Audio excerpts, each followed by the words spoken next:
Hamas ने Israel के 20 से ज्यादा बंधक छोड़ दिए हैं और इजराइल ने फलस्तीन के करीब 2000 बंधकों को छोड़ा। लेकिन हमास और इजराइल का एक दूसरे पर बहुत बड़ी धोखेबाजी का शक गहराता जा रहा है और हमास को इस बात का यकीन हो गया कि उससे हथियार छीनकर डोनाल्ड ट्रंप बहुत बड़ी साजिश करना चाहते हैं।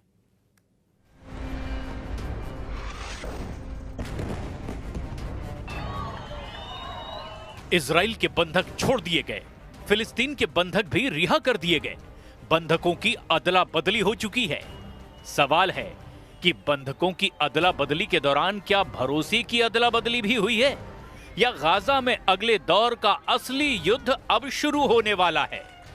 क्या हमास और इजराइल के बीच युद्ध विराम के बाद अब गाजा में फिर से तस्वीरें ऐसी कुछ देखने को मिलेंगी?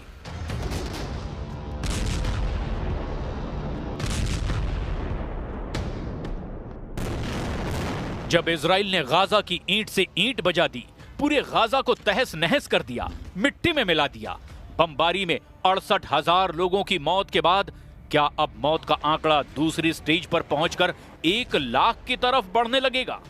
क्योंकि गाजा में हर शख्स के दिलो दिमाग पर ये धमाके अब भी गूंज रहे हैं।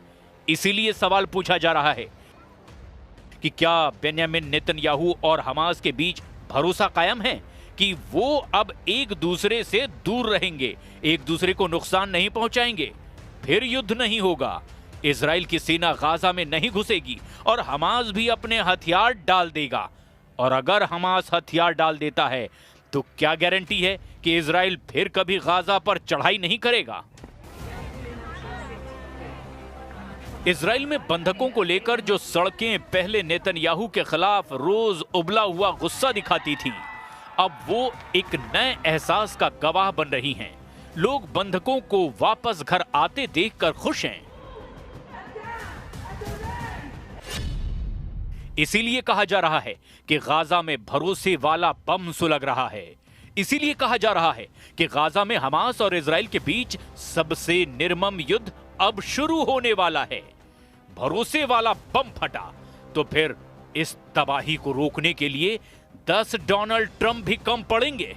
अगर हमास ने हथियार सरेंडर नहीं किए और इजराइल ने भी गाजा में बमबारी शुरू कर दी तो क्या होगा? क्या गाजा में हमास और इजराइल के बीच भरोसे वाला बम फटने वाला है? गाजा को लेकर मिस्र में शांति प्रस्ताव को लेकर हमास पीछे हट गया है। हमास ने कहा कि मिस्र में जो प्रस्ताव दिया गया उसके कई पॉइंट हमास के खिलाफ हैं। मिस्र की बैठक में ना इजराइल ना हमास दोनों की गैर मौजूदगी बता रही है कि पेच फंसा हुआ है। इसके बावजूद ट्रंप का इस मीटिंग में आना बता रहा है कि वो युद्ध विराम को लेकर कोई रिस्क नहीं लेना चाहते। ऐसी कोशिश दूसरे फ्रंट पर भी हुई है।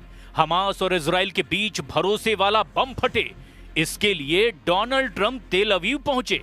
इजराइल की संसद में स्पेशल सेशन हुआ, इसमें डोनाल्ड ट्रंप भी शामिल हुए। उनके सामने नेतन्याहू ने भी बड़ी बड़ी बातें की। युद्ध खत्म करने के लिए डोनाल्ड ट्रंप की भूमिका के कसीदे पढ़े। लेकिन क्या नेतन्याहू डील के मुताबिक अपने वायदे पर कायम रहेंगे? ये सबसे बड़ा सवाल है। दावे और वायदे बहुत हो रहे हैं, लेकिन डर अब भी बरकरार है। डर इस बात का कि अगर इजराइल का ब्लॉकेड गाजा के चारों तरफ रहेगा तो क्या हमास और इजराइल की टक्कर दोबारा नहीं होगी? और अगर ऐसा हुआ तो क्या इजराइल की एयरफोर्स फिर एक्टिव नहीं होगी?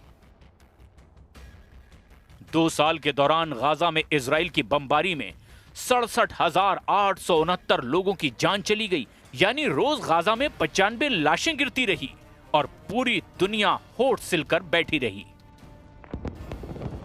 गाजा में 2 सालों के युद्ध के दौरान 1 लाख टन बम गिराए गए। कोई बिल्डिंग साबुत नहीं बची। सिर छुपाने के लिए तंबुओं के अलावा अब गाजा के पास कुछ भी नहीं बचा।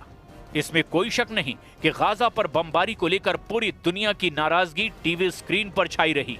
यूरोप से लेकर अमेरिका तक पब्लिक सबसे ज्यादा सड़कों पर उतरी, लेकिन पश्चिम एशिया में अरब देशों का गुस्सा ठंडा ही रहा। लेकिन जब बात संयुक्त राष्ट्र के मंच पर उठी तो नेतन्याहू और इजराइल के कैंप में हड़कंप मच गया। इसकी एक बड़ी वजह फिलिस्तीन को लेकर न्यूयॉर्क डिक्लेरेशन भी है। 12 सितंबर को संयुक्त राष्ट्र में 2 स्टेट सॉल्यूशन के तहत फिलिस्तीन को राज्य का दर्जा देने के लिए वोटिंग हुई थी और उसमें 142 वोट फिलिस्तीन के समर्थन में पड़े, जबकि इजराइल के समर्थन में सिर्फ 10 देशों ने ही वोट किया। इन 10 देशों में प्रमुख तौर पर अमेरिका, अर्जेंटीना और हंगरी शामिल थे, जबकि फिलिस्तीन को रूस, चीन और भारत समेत यूरोप और बाकी दुनिया से समर्थन मिला। Президент Трамп, безусловно, выдвинул свой план, который мы не раз оценивали как лучшее, что сегодня есть на столе переговоров. Хотя, конечно, палестинская проблема этим не исчерпывается, но тем не менее, как можно скорее остановить кровопролитие, решить. फिलहाल हमास और इजराइल के बीच युद्ध रुक गया है, लेकिन फिलिस्तीन को लेकर दुनिया की जो डिमांड है, जो भारत, चीन, रूस समेत तमाम यूरोप के देशों का रुख है, वो इजराइल को तनाव देने के लिए काफी है, क्योंकि फिलिस्तीन और इजराइल का विवाद अब भी सुलझना बाकी है।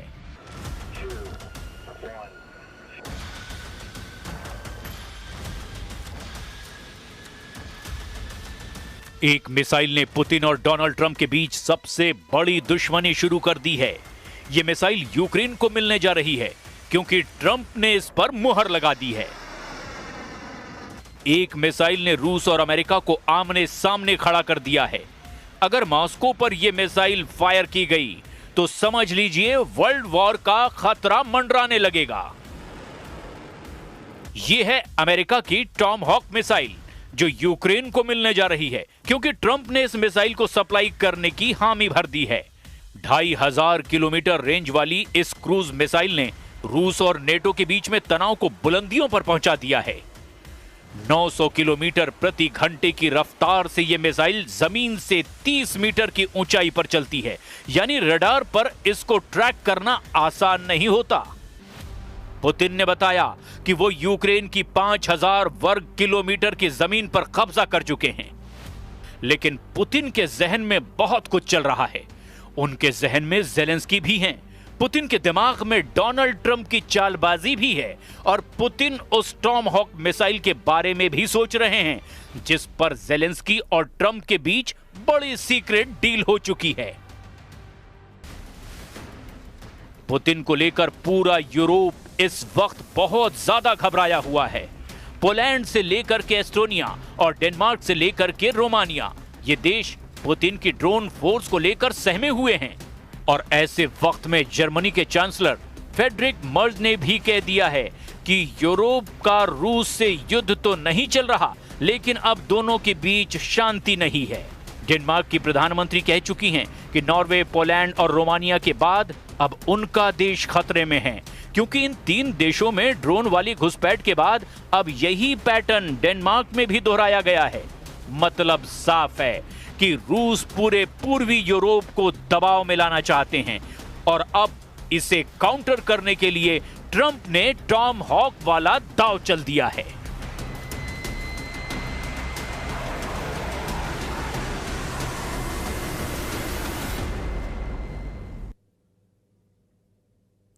गजा संकट सुलझाने की एक बड़ी तस्वीर, जहां भारत के करीब 2500 किलोमीटर दूर इजराइल एक हफ्ते पहले ही दिवाली जैसे जश्न में डूब गया। तस्वीरें यरूशलेम से सामने आई, जहां लोग जश्न मना रहे हैं, और इस जश्न के लिए इजराइल को 1-2 महीनों का नहीं बल्कि 2 साल का इंतजार करना पड़ा।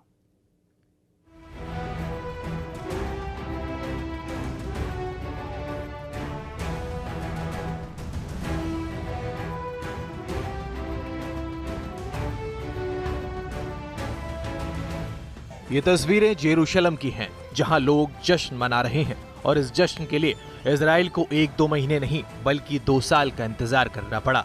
738 दिन बाद इजराइल में जश्न की वजह उन बंधकों की नर्क से रिहाई है, जिन्हें 7 अक्टूबर 2023 को हमास के आतंकियों ने हमला करके कैद कर लिया था।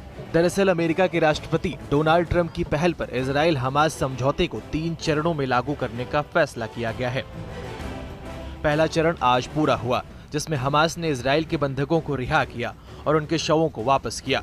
बदले में इजराइल ने भी अपने यहाँ अलग अलग जेलों में बंद करीब 2000 फिलिस्तीनी नागरिकों और सैनिकों को रिहा किया। समझौते के दूसरे चरण में गाजा से हमास की वापसी के साथ ही इजरायली सैनिक वापस देंगे।